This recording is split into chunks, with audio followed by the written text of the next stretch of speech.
gracefully walked onto the stage. Junha's heart was instantly captivated. Unable to restrain himself, he stood up abruptly, his eyes fixed longingly on the radiant girl on stage. The piano piece Juhi played was melodious and moving, yet it carried a faint hint of an indescribable melancholy. The melody seemed to echo his own inner struggle and longing, and in the audience, perhaps only Junha truly understood. As the performance ended, surrounded by their parents, Yohee was like a princess adored by all as Tai-Su stepped forward with flowers, observing the formal duties of a fiancé. With a casual glance back, Juhi's gaze pierced through the noisy crowd and landed squarely on Junha, who stood there also holding a bouquet. In that instant, the world went silent. She was the only thing left in his world. An inexplicable flutter stirred in his heart, but the shackles of reality kept him from approaching. He could only turn away. Leaving with the elders, Junha lacked the courage to present the flowers in his hand. Just as he stood there dejected, clutching the bouquet destined to go ungiven, he saw Juhi from afar running back to the hall alone in that moment. He realized instantly that she must have come back for him, so he broke into a run, racing toward her. Finding the empty hall void of Juhi hurried outside to search, until finally they ran straight into each other under the porch. This moment, all words became superfluous. The smiles in their eyes spoke more than 1,000 words, as their long-suppressed longing and love surged forth like a tide. Junha finally presented the long-awaited bouquet. Come on, you tidying when he's right. Kokyangman, Nisong, Salam, Didi, Kida.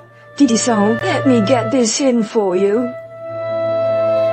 Their second meeting, though brief, was enough to make Junha dance with joy. From then on, they began a more frequent secret correspondence under Tai-Su's name. Caught between the girl he loved and his closest friend, Junha suffered in this awkward position, but the flames of love in his heart had already grown into an unstoppable blaze, one that could no longer be extinguished. A school social dance provided them with another opportunity to meet.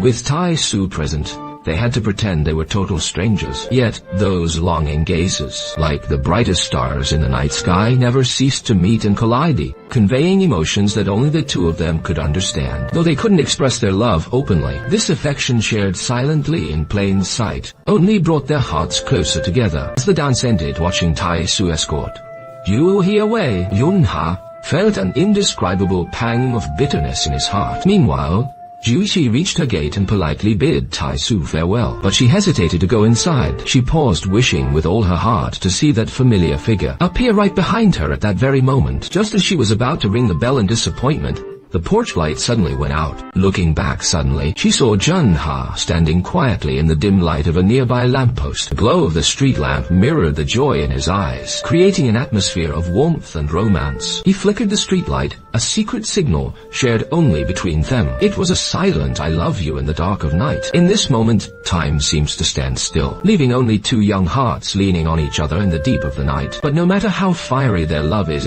it is destined to be shunned by the world. Yohee's marriage has long been shackled by her parents' will. We need them to get us in the door. So maybe he was busy yesterday. I've been through a lot with my ex-girlfriend. More surprisingly, Tai-Su, who was originally indifferent to this marriage, also began through his interactions with Juhi to gradually fall in love with this kind and beautiful girl. He began to pursue her earnestly with flowers in hand, firmly expressing his affection. This plunged Juhi into a state of immense confusion and pain. On one side was an unforgettable deep-seated love, and on the other, an inescapable betrothal and an innocent, kind friend. To avoid causing further pain to everyone, she made a heart-wrenching decision. Break up with Junha. From then on, every night, when the familiar signal light flashed outside her window, Juhi had to endure her heartbreak, draw the thick curtains, and turn a blind eye. Refusing to give up, Junha sought her out in the pouring rain, hoping to rekindle the flickering embers of their love. But Juhi, enduring the agony in her heart, said the most insincere and cold-hearted words to push him away. One is 700 calories. Buy a brand name machine. Those heartless words were like a sharp blade, instantly piercing Junha's heart and shattering all his illusions of love. Like one possessed, he stood in the rain, flashing their signal light over and over again, hoping for a response. Juhi finally walked up behind him. I can't win. Pika can always hear. Is it real or fake? Never been caught. Juhi shook off his hand through tears, imploring him to stop. As he watched her walk away in despair, A bold plan began to take shape in Junha's heart. He went straight to Tae-soo and confessed everything between himself and Joo-hee. He prepared himself for his friend's fury and fists. But to his surprise, Tae-soo's face remained calm and undisturbed.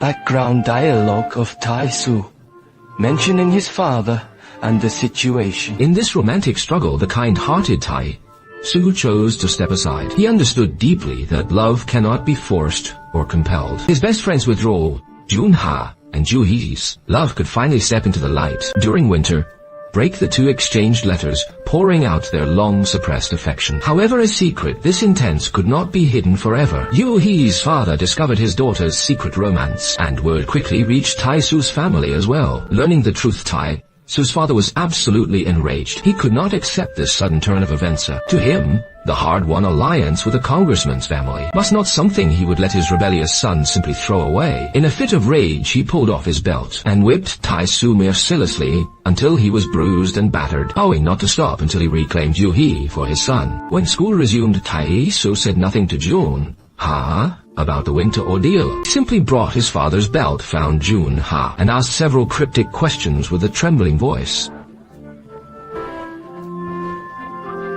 In a month, we'll soon be on our way to America. He also urged Junha to take good care of Joo-hee. Junha was confused by his friend's strange behavior, never suspecting it was a final goodbye. Tae-soo could not defy his father, yet he refused to destroy his best friend's happiness. Driven by immense pressure and utter despair, he chose the most extreme measure to set everyone free. When Junha found him again, he was met with a sight that would haunt him forever. Tae-soo had tried to hang himself in the dorm with that very belt. Fortunately, he was found in time. Tae-soo survived, but he fell into a deep coma with no telling when he might wake. And Joo-hee rushed to the hospital to visit. Junha happened to be there as well. The three of them were meant to be the best of friends, yet now they were gathered in the same room in the most heartbreaking way. Looking at his dear friend who had been willing to die just to set them free, and seeing how his own presence had pushed Joo-hee into such a painful dilemma, Junha's heart was consumed by an overwhelming sense of guilt and sorrow. He realized then that perhaps he was the one who truly needed to walk away. And so by the time Joo-hee looked back, Junha had already slipped away, leaving only the door where the necklace he once cherished like a treasure now hung from the handle. Joo-hee knew exactly what this meant. It was the most resolute farewell from the man she loved. She dashed out of the hospital in a panic, stumbling through the crowded streets in search of him, her heart aching as tears fell like rain. She tried desperately to hold on to that beautiful, innocent first love.